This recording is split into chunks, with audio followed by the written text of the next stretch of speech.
Paper was like gold in medieval times.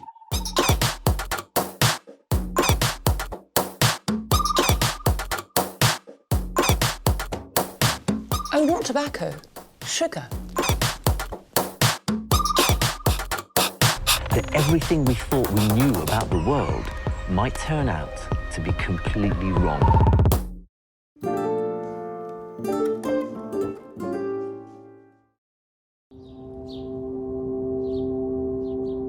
Dear Mummy and Daddy, I'm sorry when I see you upset and distressed.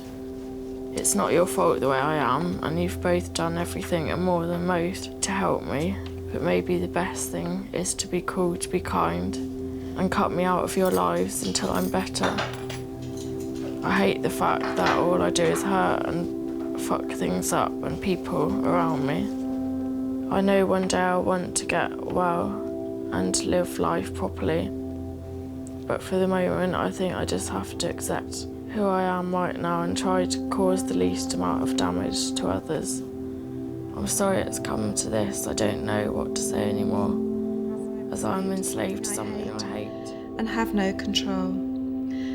I love you all so much and couldn't wish for a more wonderful family. Lots of love, Hannah.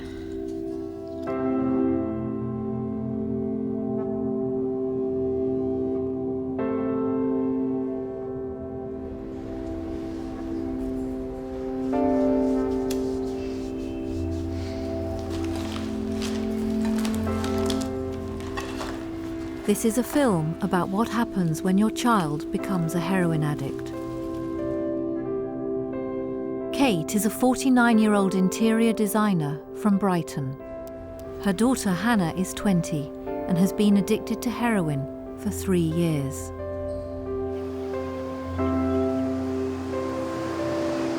Kate and Hannah agreed to spend a year with us, opening up their lives to reveal what it's like to love each other as they struggle to come to terms with the bewildering confusion of Hannah's heroin addiction. Her father, Robert, and younger sister, Lucy, who chose not to take part in this film, have always provided loving support to Hannah. She's always been a very, very angry child ever since she was little. She was born with a very rare disease which affected her digestive system, and it caused problems at school. And I think it was a major cause of her low self-esteem. She seemed to find it difficult to feel at ease with people. She was aggressive, particularly with her younger sister. Although they loved each other dearly, she was quite a bully. And I think that sort of aggressive nature was a protective shield around her. I called her the little girl with the barbed wire fence.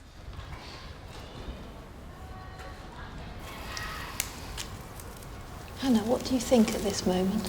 Just like concentrating on having that voice really silent. We're having a hit, aren't we? Yeah. Just getting things done.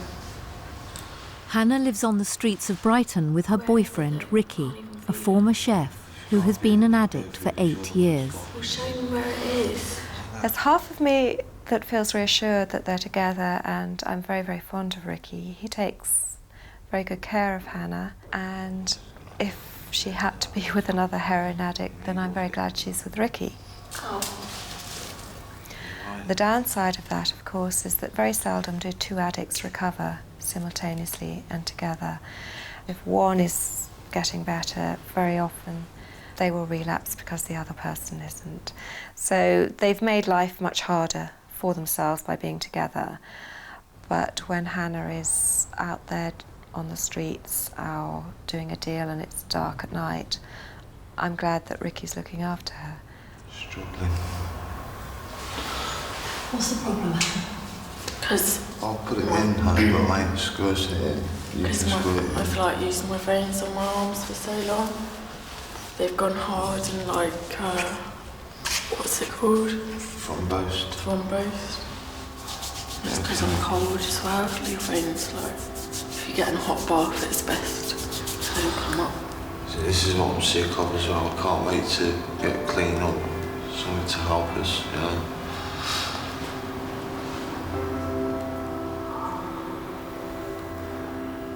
Today there are 40,000 registered heroin users in the UK, with unofficial estimates putting the figure at 300,000.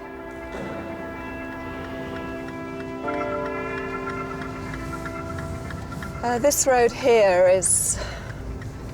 I hate driving down this road. It was when she lived in a bedsit, and I hadn't been able to get hold of her for quite a few days. I kept ringing and ringing. So I drove down, and there was someone on duty in the bed and breakfast. So they came up to the room, we kept knocking on the door and there was no reply. He got a key and we opened the door, and there was obviously someone lying in the bed, and I called out her name and she didn't respond at all, and I think for about a minute, which was the longest minute of my life, I think she was dead. And then suddenly she woke up, and oh God, I can't tell you, it was just amazing. But it was terrifying. That's when I really thought I'd lost her and I'd gone to that very dark place, and you know, it was horrid.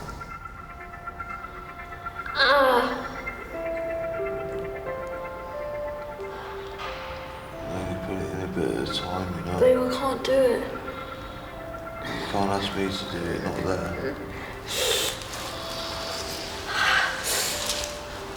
Your feet do hurt, babe.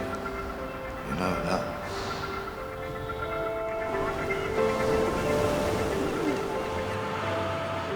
Hannah and Ricky are up early every morning for their daily visit to the substance misuse clinic. They are trying to reduce their heroin intake with methadone, a controversial heroin substitute. What they do with the methadone and the heroin, they put you on a low dose and you reduce your heroin and up the methadone until you're just using methadone. So at the moment it's not holding me, I still get withdrawal symptoms, but when I'm at the right dose I won't need the heroin anymore. And are you having withdrawal symptoms right now? Yeah, I feel hot and cold sweats and shaky. Just feel a bit sick as well. Hannah has chosen not to live with her family anymore, as her lifestyle is so chaotic. She and Ricky sleep rough, less than half a mile from her parents' home. Got very few convictions to me name, really. Got one possession with intent to supply, common assault, and a burglary. That's it. That's all I'm known for. Where was the burglary? It was Hannah's mum and dad's house, really. I don't really like... I'm not talking about it 'cause it's not really nice. You burgled their house? Yeah. I'm not proud of it. It's not nothing nice. Is it, Hannah? So how could you bear to have the man who burgled your house back in your house with your daughter? Because I understood why he did it. Quite frankly, if heroin was prescribed for long-term addicts like Ricky, the rest of us would probably have a better life. The crime rate in Brighton is so high. About 80% of crime is drug-related in this city. And I know for a fact that personally we've experienced 3 burglaries, the car's been stolen, credit cards taken, and our insurance has rocketed. So I know the knock-on effects. If they don't have it, they're driven to desperate means, and I expect he really didn't want to steal our television. I know that he is very fond of us as a family. He looks to us as his family, actually, and I don't suppose he would have done it if he could have got the heroin any other way. It means the world. Love it to bits, yeah. Wouldn't be able to go about my daily things without her. No. I'll be lost. Proper lost.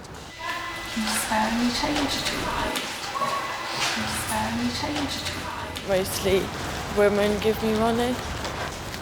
I don't ask old people, but yeah, mostly mums give me money. What's the most you've ever been given? About £30. Who gave you that? I was at it's like this.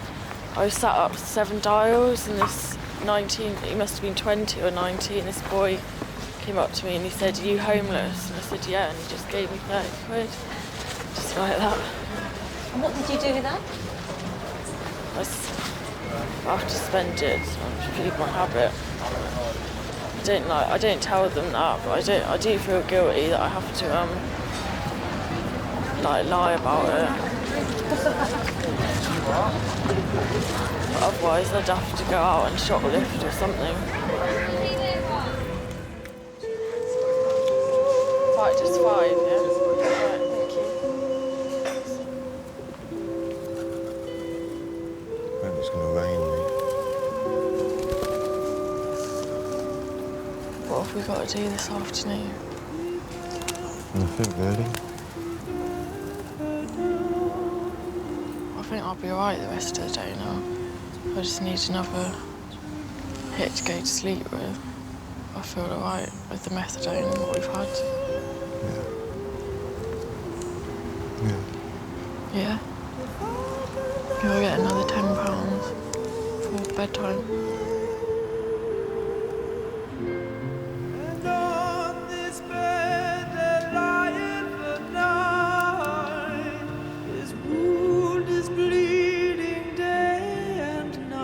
When did you last see her happy? We round about 10, age 10. She hasn't been happy for 10 years. I think she has been happy, but really happy without the worries and the pressures. Probably age 10. We moved when she was 11, which she found very hard. She didn't fit in her new school. And at 13, she started drinking, taking drugs, staying out at night. Things went rapidly downhill, and really for the last 7 years, it's been firefighting, really.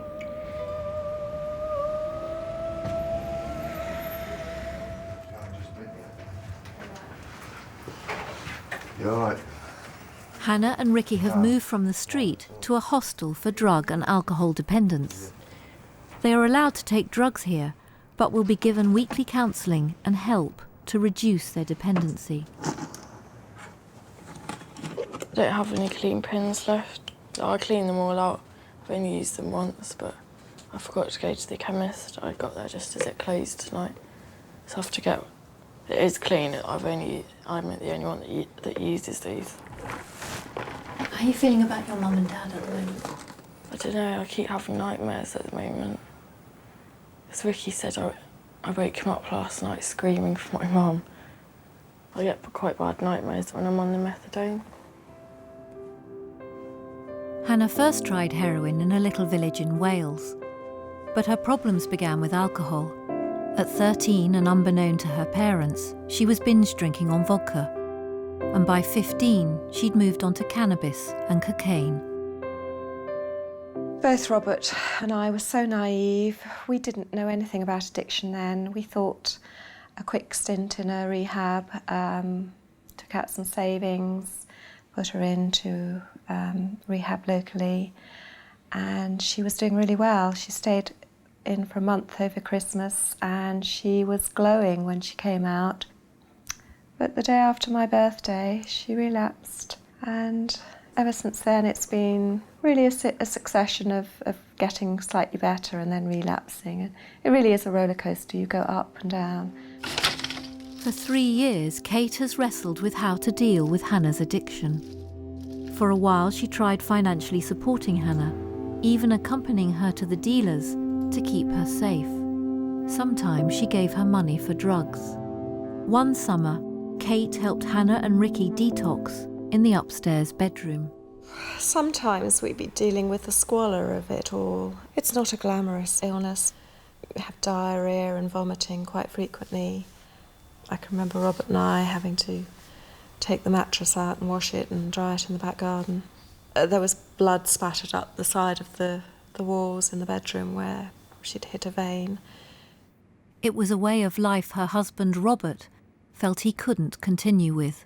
He really didn't want me to get so involved, and he wanted me to sort of do the tough love principle, and I couldn't. Did it cause tensions? Oh, yes, yeah. And looking back, I can see why he was so frustrated. At the time, I felt he wasn't understanding. I just think he found it very hard. And he could detach himself from it a lot easier than I could. Hannah? Hi, it's Sue. I'm doing a room check. Can I come in? Thank you. Every week, hostel staff search Hannah's room for stray, used needles. Sometimes I feel Hannah's quite apathetic. Other times I feel she's extremely strong and determined, and she's got a lot going for her. And it really depends on how she is on a given day. But when she engages, when she wants to talk to us, the depth of her understanding of herself and her processes amazes me. But we like Hannah a lot here. Yeah, the room looks really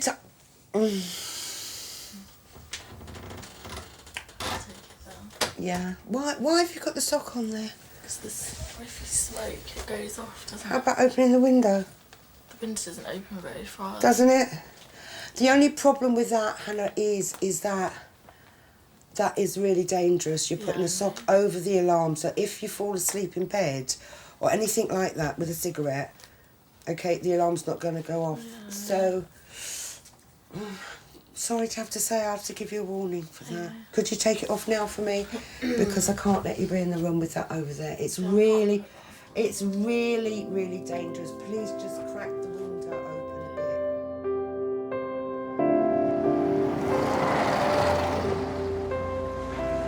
Although Hannah no longer lives at home, she and Kate meet up regularly for coffee or lunch. Hannah finally arrives 45 minutes late, complaining of a swollen leg. I love seeing Hannah, but it's always tinged with a bit of sadness, I suppose, and I'm a bit worried about her leg. It's not very good, is it, sweetheart? And it's reassuring because I know she's still here. And it's difficult because I know that she's not well. Are you talking about rehab at the moment? Not right this very minute. I do want to go, probably in the next few months. And then I might go abroad somewhere, as far away from Brighton as I can. Where would you like to go? South Africa, maybe. Or America, Arizona, in the middle of nowhere. What, to a rehab place or just travelling? No, to rehab.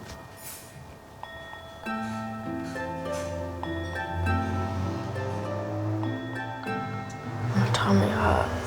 I feel sick. Some water? I need to have some gear soon. Get some gear.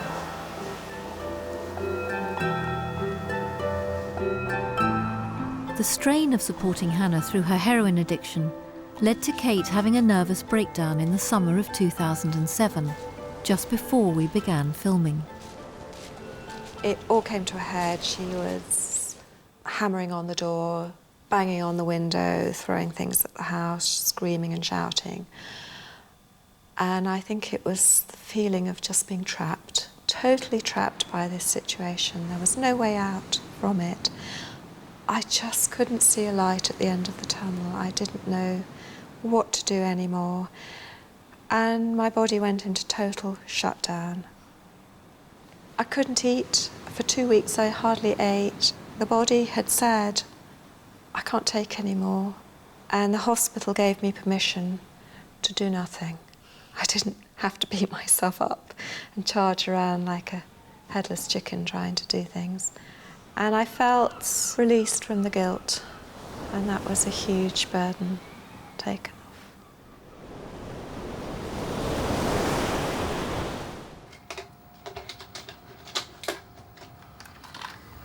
Do you feel very on your own, Hannah?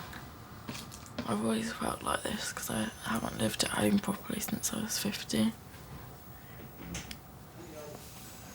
Why could you not live at home?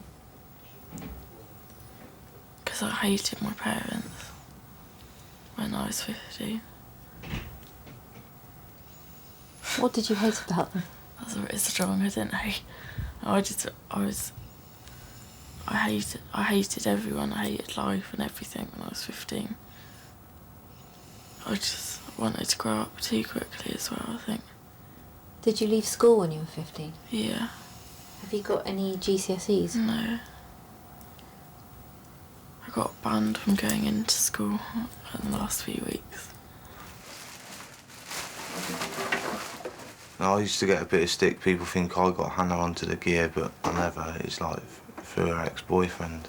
So, but I suppose it helps really me still being on it.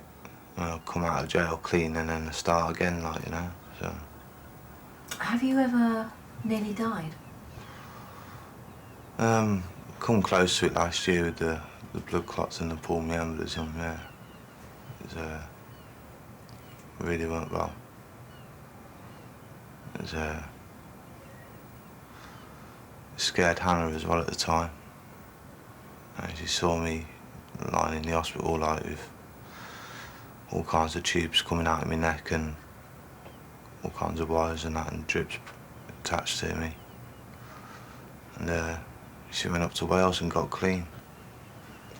And ended up coming back and doing what I did when I come out of prison. So. Do you need a really strong will to get off drugs? Yeah. Yeah. I think so. Do you want any toast?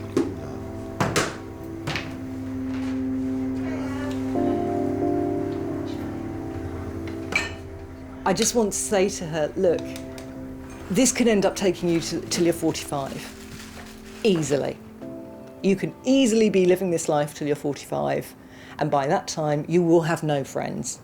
You will have no family. Your health will almost certainly be shot. You will have a serious criminal record, and it will be so much harder for you to try and grab something back if you want to stop using drugs. So get on, sort it out sooner rather than later, because you are going to sort it out, or you're going to die. Which sounds dramatic, but that's what happens. People either die prematurely, or they sort out their substance misuse problems. There kind of isn't a third option.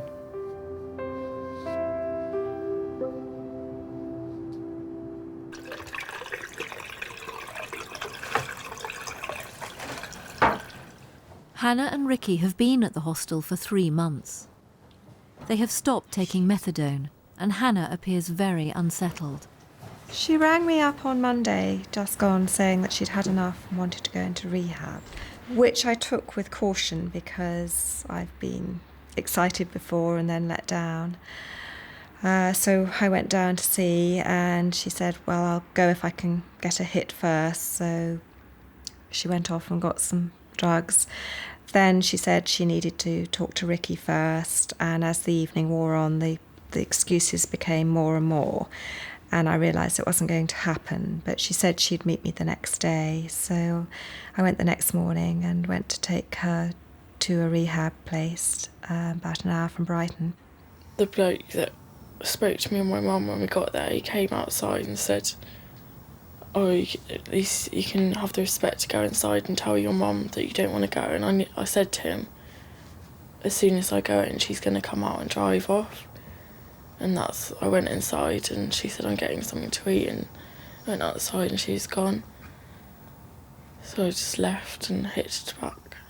She wasn't ready, but I found the whole process in that sort of few hours that I'd been thinking about it and trying to organise it so draining, so exhausting, that I had to then say, well, it's not going to be put the problem back in the box, shut the lid and get on with my life again. It's very exhausting and soul-destroying, really.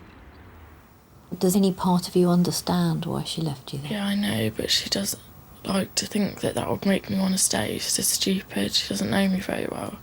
She thinks that just makes me more angry, leaving me there. It's a stupid thing to do. The best thing would have been to drive me back and at least talk about it, not leave me there, because now I'm just angry with her.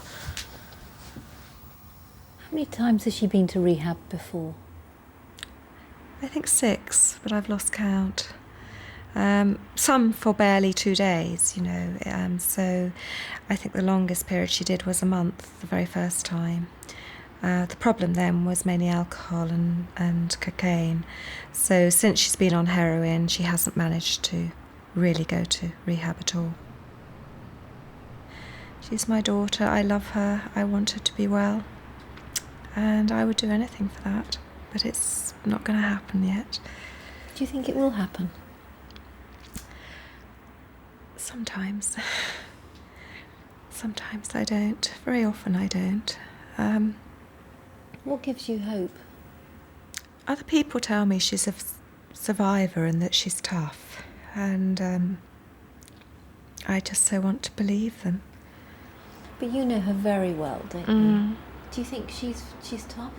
She is, but she also has a self-destruct button, which she's prone to pushing. That's the one thing that I worry about. I think she's quite streetwise and quite tough in a lot of ways, but she has this ability to press this button and things go very wrong.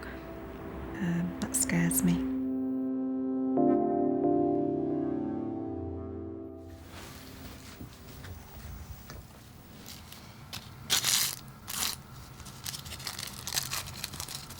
What's the purpose of that, Hannah? Just getting like little bits of gear off the wrappers so I can have a little hit before I go out, make money. Because I don't have any gear left. You've not long had a hit though, Hannah. So I want a hit before I go out with it. He does his thing and it's like... So save up all the wrappers. Not really worth it. So I don't have You've got any. nothing in, really. But a wind up for yourself. No, it isn't. You get anything out? Yeah, a tiny bit. How are you, Ricky? I'm alright.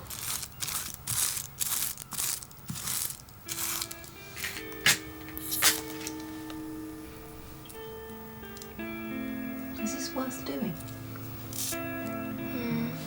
If I was there, it would give me a little hit. This is more psychological, probably. She's got what you call needle fixation. Is it? Yeah, she does. She likes sticking them in herself. I don't like sticking them in myself, Ricky. Got needle fixation, Hannah, you know you are.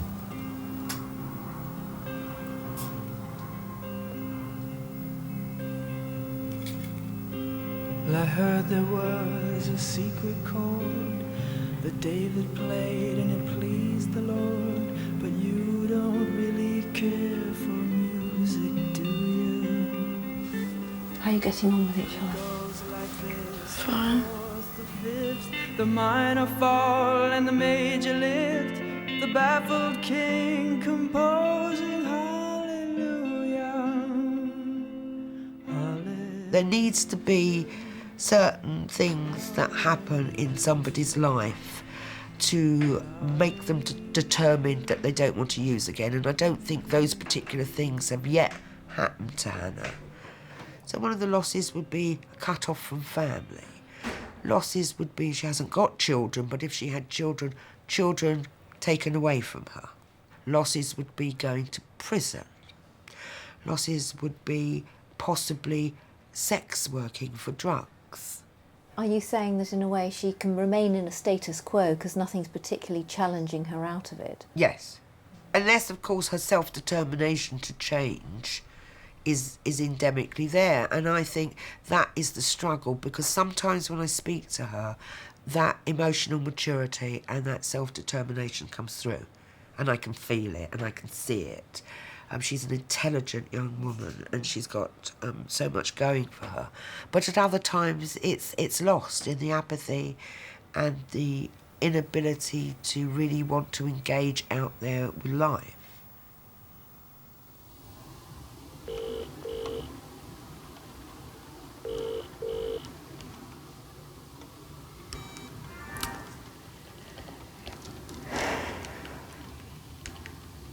No reply? No. She's probably trying to get some gear, I would imagine. It's quite hard when it's raining because they don't get any people out begging. It getting the money. Hannah and Ricky have been kicked out of the hostel for not paying their rent. Hannah was homeless for several days before the council found her a short-term bedsit for £8 a week. She has not told Kate her exact address, but they are in phone contact. I think she said it's near the top because her leg hurt going upstairs.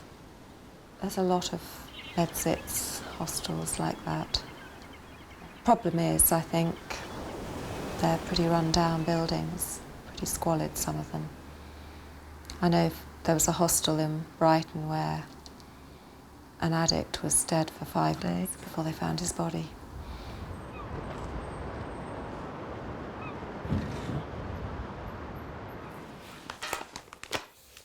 Dearest Hannah, happy 21st birthday with lots and lots of love, hugs and kisses, Mummy. Kiss, kiss, kiss, kiss. Well, I will celebrate because it's important for her.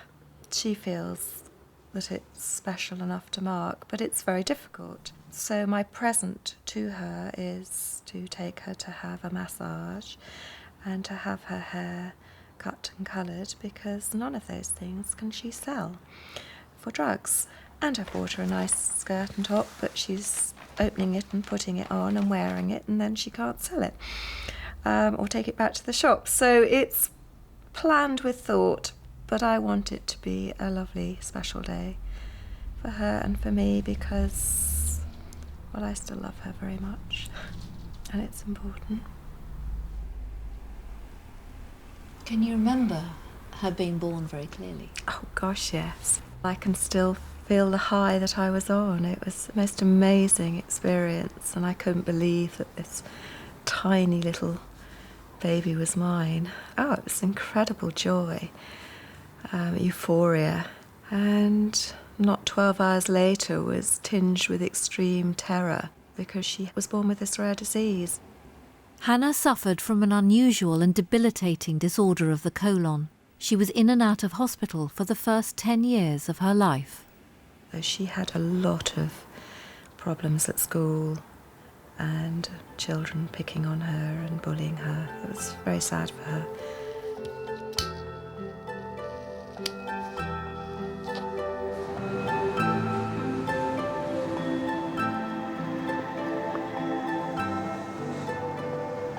Hannah's bedsit only allow visitors during the day, so Ricky roams the streets, homeless, at night.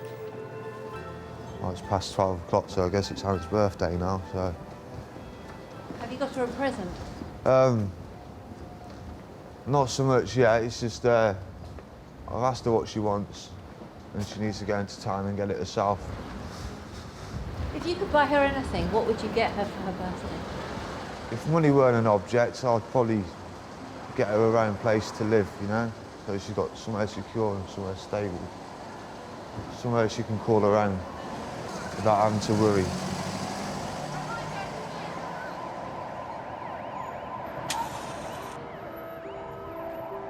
Getting Hannah away from Ricky is going to be a problem. They are very dependent on each other, and unfortunately that's not a good thing. I sometimes think only death will do that, actually. My heart goes out to him. His mother left him when he was a baby. He was put into care. And he's been on heroin a long, long time. I think if I had to come up with a solution for him, it would be to prescribe heroin and then allow him to do the job he loves, which is cooking, which he's really good at. And he's very happy when he's doing that. Maybe if you gave him that as his life, maybe Hannah and he could be happy. I don't know. I don't know.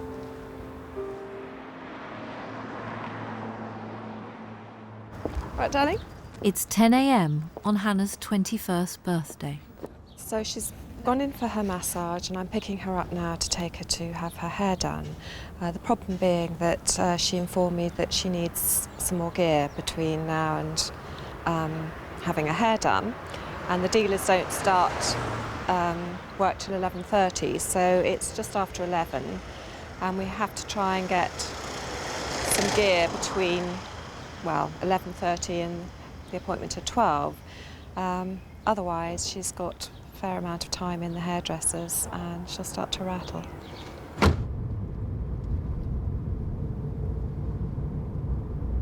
You got 12.50? No idea what I've got in my purse.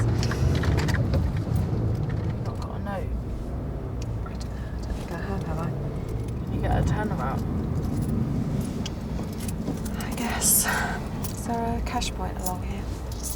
There's one at the petrol station.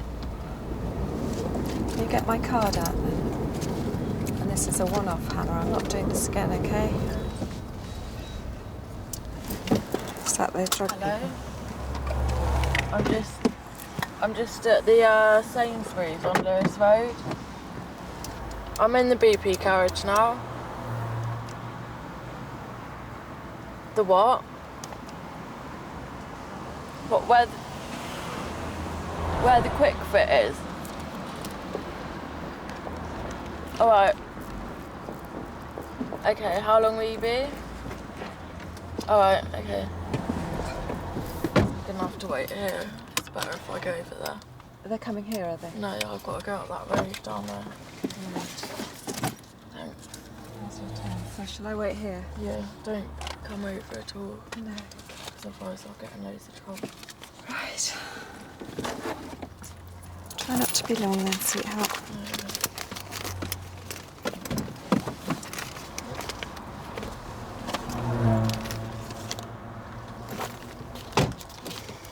Story of my life with her.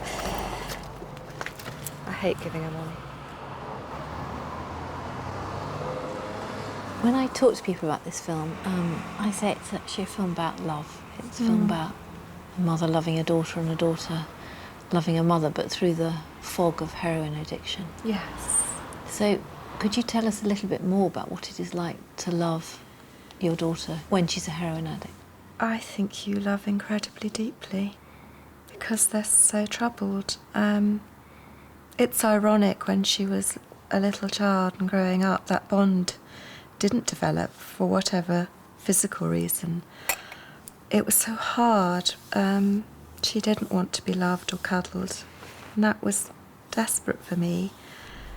I think when you see someone with deep flaws and you see their hurt, you want to help them. But this is a situation where you can't.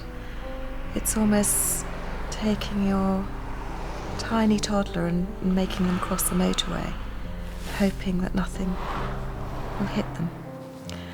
But you're sending them out with something that's protecting them, if you like, this little sort of aura around them, and that's all you can give them. And that is my love for her, and hopefully that will protect her. Leave me out with the waste. This is not what I do. It's the right. Do you want to go back to your place then? It's the wrong time for somebody new. Hello? Alright, I'm on my way back now. You get everything ready, yeah? I'll get some. What did you need that you hadn't got? Talking to Ricky. Oh, he wants a chocolate bar in the gym. I'm supposed to hold it, that alright? Give my gun away when it's loaded, that alright? Right, you belt in, you do what you've got to do. I'll go off and get the chocolate. I'll be outside in 5 minutes. Give my gun away when it's loaded, is that alright? You don't shoot it, how am I supposed to hold it, is that alright? Yeah. Give my gun away. So we have 6 minutes and counting to get her to the hairdressers. I can imagine she could be at least 5 minutes late, but...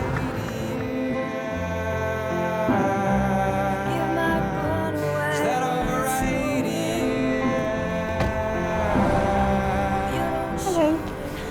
Do you have a chocolate galaxy drink? Is that alright? Is that alright? Is that alright with you? No.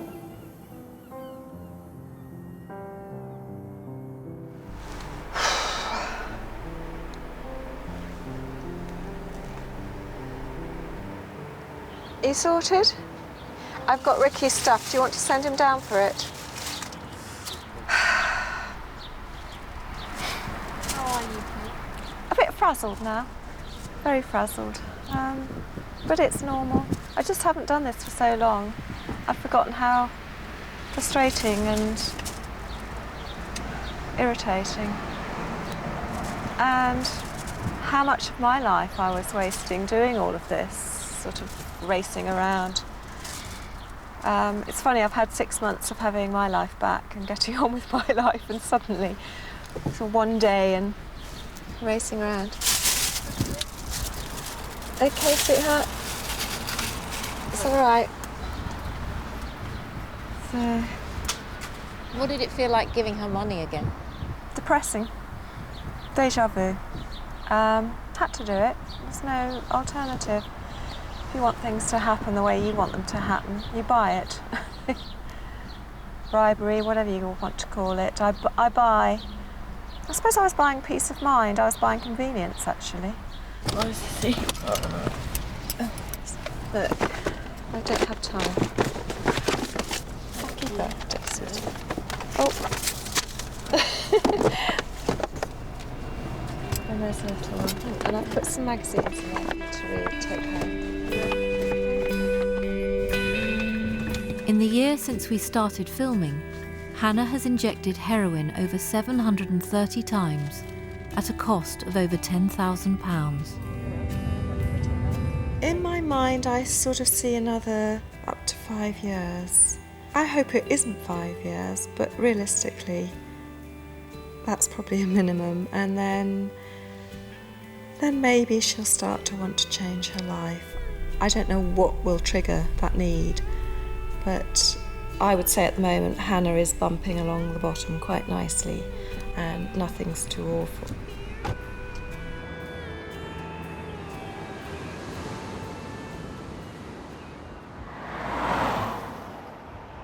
Six weeks later, Hannah leaves her bedsit.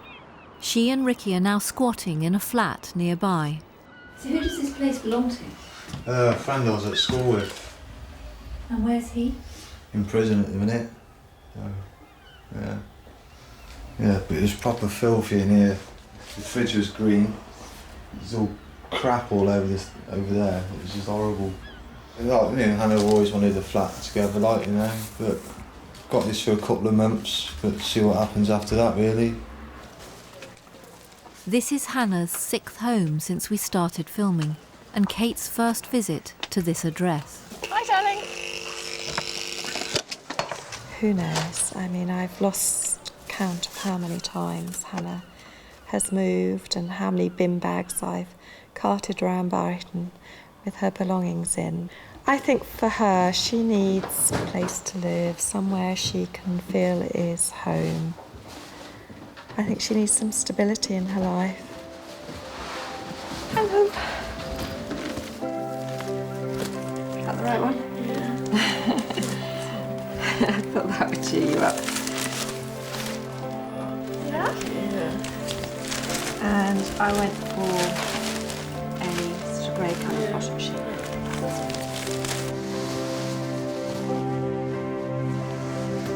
I don't want to live in hostels anymore, I'm sick of it. If you live somewhere like this, I think you've got more chance of doing things that normal people do. Like if I was in a hostel, there's nothing to inspire me to get clean. Whereas if I'm here, I want to make the flat look nice and I'd like to rip out the carpets, put laminate flooring down. Make the bedroom sort of nice and girly. I've got some Gustav Klimt pictures. It's like something that I would want to get clean for, to have my own place.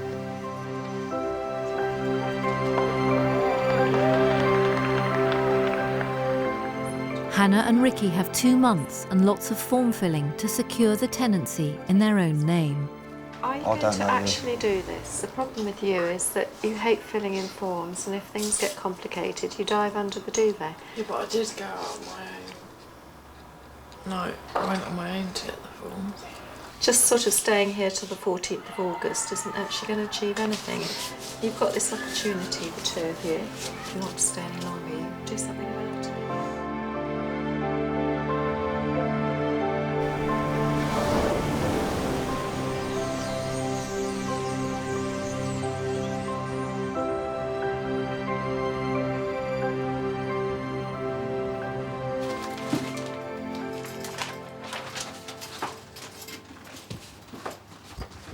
It's not been a good few weeks for Hannah.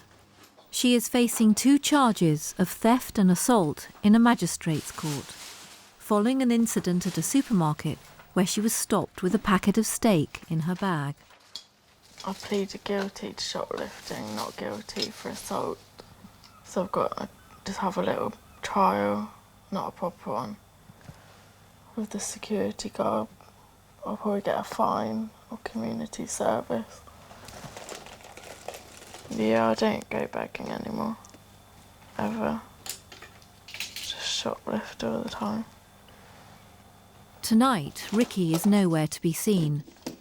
It transpires he's been taken into the police station for begging. He is later released without charge. I don't even use this table, this is all his mess. Hannah and Ricky have been ordered to leave the flat. Their inability to deal with real life compounds the problem. It's really like letting 2 3-year-olds set up home together. They've tried, to give them Hannah's due, she's tried, but it's just never going to work. It's not possible. I don't know, I always have like the best intentions and things that I want to do, but it never happens. Heroin always comes first.